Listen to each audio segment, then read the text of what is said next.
আসসালামু আলাইকুম সুপ্রিয় দর্শক, আজকের পর্বে আপনাদের সাথে শেয়ার করছি কাঁচা পেঁপে দিয়ে টুটি ফুটি তৈরির খুবই সহজ একটি রেসিপি। এই টুটি ফুটি দিয়ে কিন্তু কেক, কুকিজ, আইসক্রিম অথবা যে কোনো ডেজার্ট আইটেম পরিবেশন করা যায়। এটা বানানো কিন্তু খুবই সহজ। চাইলে আপনারা এই রেসিপি ফলো করে একদম পারফেক্টভাবে টুটি ফুটি বানিয়ে নিতে পারেন। টুটি ফুটিগুলো কিন্তু খেতে অনেকটা কিসমিচের মতো লাগে, বাচ্চারা খেতে অনেক বেশি পছন্দ করে। আশা করছি বরাবরের মতো আমার আজকের রেসিপিও আপনাদের ভালো লাগবে। ভালো লাগলে অবশ্যই পেজ ফলো, চ্যানেল সাবস্ক্রাইব করতে ভুলবেন না। তো চলুন মূল রেসিপি দেখে নেওয়া যাক। টুটি ফুটি বানানোর জন্য এখানে বেশ বড় সাইজের একটি পেঁপে নিয়েছি। তো আমি সম্পূর্ণ পেঁপেটা নেব না, আমি অর্ধেকটা পেঁপে নেব। যেহেতু পেঁপেটা অনেক বড়, পেঁপেটার ওজন প্রায় 1 কেজির মতো, তাই আমি অর্ধেকটা পেঁপে দিয়ে টুটি ফুটি বানিয়ে নেব। আপনারা চাইলে বেশি করে বানিয়ে নিতে চাইলে একটু বেশি করেও বানিয়ে নিয়ে তারপরে সংরক্ষণ করতে পারেন, একদম বছর জুড়ে নর্মাল ফ্রিজে রেখে খেতে পারেন। তো এখন আমি পেঁপেটাকে 2 ভাগ করে কেটে পেঁপের ভেতরের যে বীজের অংশটা আছে সেটা চামচের সাহায্যে আমি সুন্দরভাবে পরিষ্কার করে নিয়েছি। এবার আমি এরকমের একটি পিলারের সাহায্যে খোসাগুলো ছাড়িয়ে নিচ্ছি। পেঁপের খোসা কিন্তু আমি সুন্দরভাবে ছাড়িয়ে নিয়েছি। এখন আমি এই পেঁপের টুকরোটাকে সুন্দরভাবে কেটে নেব ছোট ছোট কিউব করে। আর ছোট ছোট করেই কাটার চেষ্টা করবেন। আমি এভাবে ছোট করে কেটে ধুয়ে পরিষ্কার করে নিয়েছি। এখন আমি এগুলোকে সিদ্ধ করে নেব।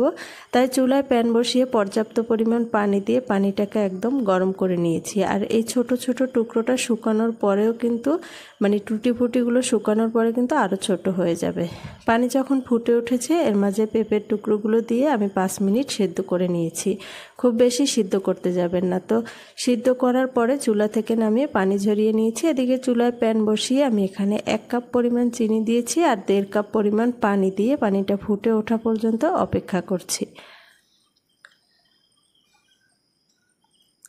তা আমি কিন্তু একটু নেড়েচেড়ে নিচ্ছি আর চুলার আঁচ কিন্তু মিডিয়াম হাই হিটে রেখে আমি জাল করে নিচ্ছি এই শিরাটাকে।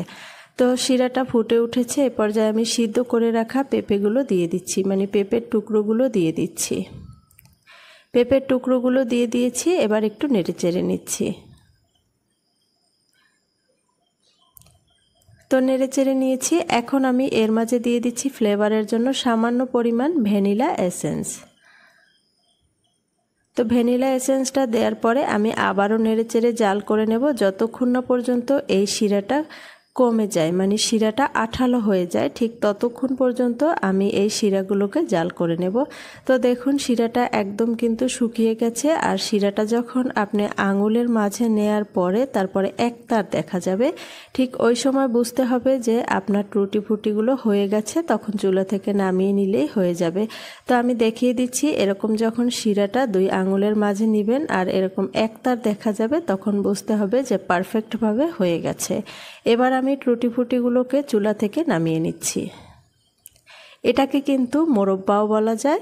তো চুলা থেকে নামিয়ে এটাকে পুরোপুরি ঠান্ডা করে নিচ্ছি। এদিকে আমি 4টি বাটি নিয়েছি।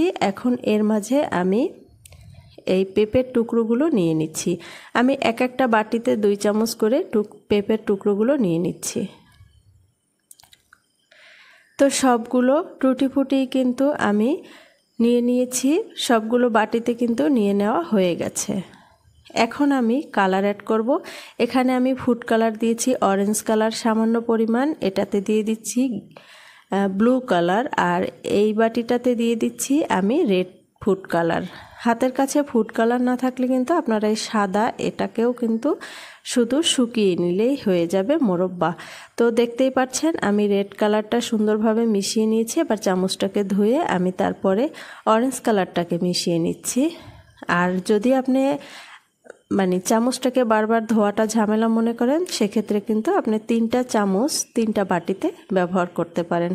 তো আমি যতবার মিশিয়ে নিয়েছি প্রত্যেকটা কালারে মিশানোর আগেই কিন্তু আমি চামচটাকে সুন্দরভাবে ধুয়ে নিয়েছি। আর বাকি একটা বাটিতে আমি কোনো রকম কালার অ্যাড করিনি, এটা এরকম সাদাই থাকবে। এখন আমি এই বাটিগুলোকে প্রায় 6 থেকে 7 ঘন্টার জন্য নর্মাল ফ্রিজে রেখে দিচ্ছি। আর প্রায় 7 ঘন্টা পর ফিরে এলাম। দেখুন কালারটা কিন্তু খুব সুন্দরভাবে একদম এই টুটি ফুটিতে শুষে নিয়েছে। আর দেখতেও দেখুন মাশাআল্লাহ কতটা সুন্দর লাগছে।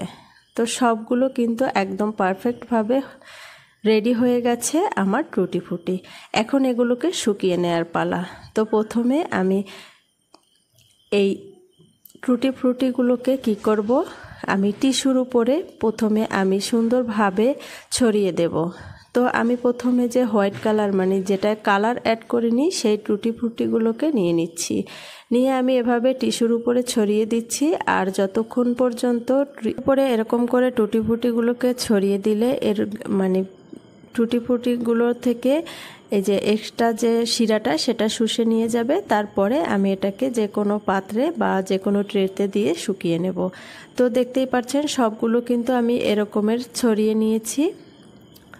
আমি প্লেটে একটা প্লেটে এভাবে করে ছড়িয়ে নিয়েছি। যখন এই যে শিরাটা শুষে নিয়ে যাবে টিস্যু, তখন কিন্তু আমি এরকম ট্রেতে দিয়ে শুকিয়ে নিয়েছি। আর আমি সারা রাত ফ্যানের বাতাসে রেখে শুকিয়ে নিয়েছি। আপনারা কিন্তু চুলার নিচে কিংবা রোদে দিয়েও তারপরে সুন্দরভাবে শুকিয়ে নিতে পারেন। আর এই যে দেখুন কত সুন্দরভাবে শুকিয়ে গেছে, আমার হাতে কিন্তু একদমই রং লেগে আসছে না।